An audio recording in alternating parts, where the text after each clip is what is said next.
Hi everyone, it's your boy Zach, and this is my video about what's wrong with Bill and Ted Face the Music. I just watched it yesterday. It came out, what, like a year ago? Wasn't it like the first major movie that was gonna be in theaters and then they put it on like streaming, and it did pretty good. I remember everyone being just happy about new content and just generally liking it. Nobody loved it, but it was just overall generally positive. And that's how it was for me. But more than just liking it, I was kind of impressed by it. So the Bill and Ted franchise, started with Bill and Ted's Excellent Adventure. This is like 1989. I remember that like everyone's like, what a crazy title. That's so crazy. It's basically the craziest thing ever. It was an 80s style title in the 1980s. It wasn't that crazy, but everyone acted like the concept was just insane. There had been, Weird Science. There had been movies like this before. So you took a couple of, stoner surfer types, California types, and you put them through a kind of fun, kind of dopey adventure. Everyone liked it. And then the second one, which is not called Bill and Ted Go to Hell, it's called Bogus Journey or something like that. I remember that one. Like, it came out like 2 years later. But everyone had a very it just bothered people that it existed. I think because the appeal of the first one, everyone's like, this is a one-hit wonder. And then when they tried to make a franchise out of it, everyone was just like, no. I still haven't seen that one. I've heard good things. I never really cared about the franchise at all. I saw the first one, it was popular. I remember like my family was on vacation in Hawaii. And it was this weird thing where we were trapped in Hawaii because we took Space A, which is for if you're active duty military or retired, you can take your family on, military flights. The problem is you don't get to reserve them like a civilian flight. So we flew over there in a KC-135, stayed on one of the bases for like a week. Then it was time to go back home. And then there was just like no Space A flights available. And like a last minute flight for like, a whole family to go back to the mainland, it was expensive. It's expensive at any time for a whole family last minute. So we were just kind of biding our time. Like, okay, do you want to go see Bill and Ted's Bogus Journey? It's like, nah, I'm good. I'll just stare out the window some more. But anyway, I never saw it. I think there was a cartoon, a Marvel comic series. But then for like a decade, they've been talking about bringing the characters back, and I was like, does anyone really care? I mean, they talk in surfer lingo, like, who cares?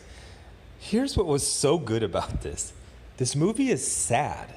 It's about like middle-aged regret. I did not see that coming at all. Usually when they do movies like this, it's kind of sad, but in a way that they don't talk about.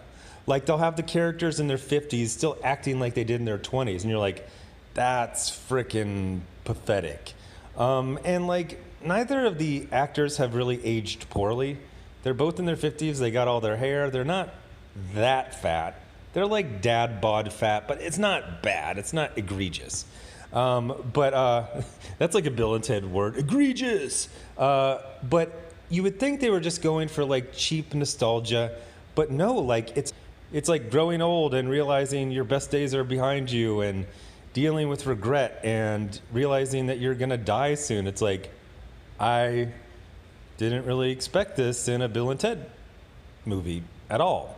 And it's not just like one or two scenes, it's like the overarching theme of the entire movie. At one point you get to see the hospice where Bill and Ted are just waiting to die, and it's like, yeah, that's pretty much how it happens if you don't suddenly die in a car crash or get shot or cancer. Even cancer, it's just, that's 95% of you, that's you're gonna die in a hospice somewhere. That's it. And it's like, whoa, I did not expect this movie to be that sad and that grim, but it actually kind of made the movie worth a damn. Nobody really cared about plot threads from their music was supposed to unite the world. Like, what does that even mean? I didn't take that seriously. It was just like a goofball scene from one of the movies. It's like, okay, fine, their song is going to unite the world. And in this one, it actually does, and it saves the universe. But I actually just liked how sad the main characters were. It was a lot of like, I don't want to lose our wives and we're failures. Is like, okay. And then what I really liked, well, two other things really made the movie. Number one, they introduced their daughters, and you're like, oh God, their daughters are going to be woke. And no, their daughters are just kind of their daughters. And like everyone who has seen the movie, they're all like, okay, they introduce your daughters, and you're like, no, it's not like that. It's not woke. It's not annoying. They're actually pretty likable characters. And so the daughters are kind of more active. You know, they're younger, so they're more energetic. They're more positive. So they actually really assembled the band that, I'm not going to spoil the ending, but it actually works. I will say the best part was, what is his name? David Sadler? The bad guy from Die Hard 2, who played Death. He doesn't even arrive into the movie until it's almost over. I am telling you, it's not just that like every line he says works. Every word within every line is like the perfect comedic take. Every expression, like it's magical. With comedy, it's usually, you know, a percentage. You attempted 300 jokes during a movie, 80% of them landed. That's actually really, really good. Honestly, if 50% land, not even like make you laugh out loud, but like 50%, okay, that joke worked. It paid off.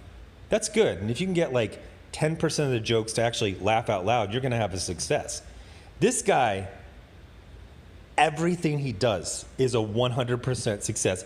Even just like his little like passive aggressive like shrugs and stuff. Like it's just awesome. So there's some nice bits with history. I actually looked up Mozart. I wanted to see, I don't really know him that well. I can't tell the difference between him and Beethoven, so I read up on him. It's like, oh, okay. He was in a lot of debt. He died at the age of 35. But it was good. But more than it was good, like I liked the idea. I liked that they were doing things. And this has always been like a weird franchise. It hasn't had like a writer-director on everything. It's had basically journeyman directors. Like everyone who's directed this, they go on to do not really anything, or they didn't do much before. Like you've heard of them, but they're not like, oh, that's, that guy. And then he directed Dark City. It's like, no, they just did whatever job they could get for 20 years until people stopped hiring them. But it's been the same writers. So that's really, really interesting. These writers have aged 35 years since they came up with these characters, and you actually see, I don't know if you would say growth. Growth implies that they've, improved so much. It's more that they just got older and they have a different perspective. And it was interesting. They can still write the young, energetic, funny, happy characters, but then they can give these, goofball, one-dimensional characters some depth. Like there's some parts where like it's Keanu Reeves. Which one's Bill and which one's Ted? That one's Ted, right?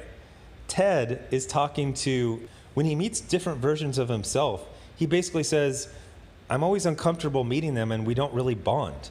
And at one point he's talking to himself and they're like coming to terms with each other and they're like, am I crazy or is this like weirdly deep? And, then they'll go to, some goofball gag. I will tell you that I almost don't believe this was ever intended for theaters because the special effects are very, very clearly, like, it's made for TV movie type of stuff. Like, it's not good. When they go to the future and they're walking through these giant, it's embarrassing. Like, it doesn't look good at all. There's some nice effects. There's a funny robot character who... it feels like they might have cut out a lot of that subplot because it feels like it's leading to a bunch of stuff and then it just kind of wraps up. But I don't know who that is. I got a feeling that I'm supposed to know who the actor is. Like, oh, he's from this sitcom. But like, he's really good. Even for some kind of like bland lines, he gets as much, comedic value out of them as possible. So I actually kind of really, really liked it. It was very endearing. I would say it was endearing more than it was actually funny, except for William Sadler. William Sadler. His stuff is just like 100% hit rate. So it's definitely a recommend. I saw it for free on Hulu. If I would have spent $20 to stream it a year ago, yeah, I would have been a little pissed. Like Snake Eyes, you can stream it now for $20. What are you talking about? It's a flop. You need to stream that thing for like $5, $10. Get what you can. Nobody's buying that for $20. Are you nuts? I will wait a year until that's free on Hulu. Anyway, thanks for watching. Bye.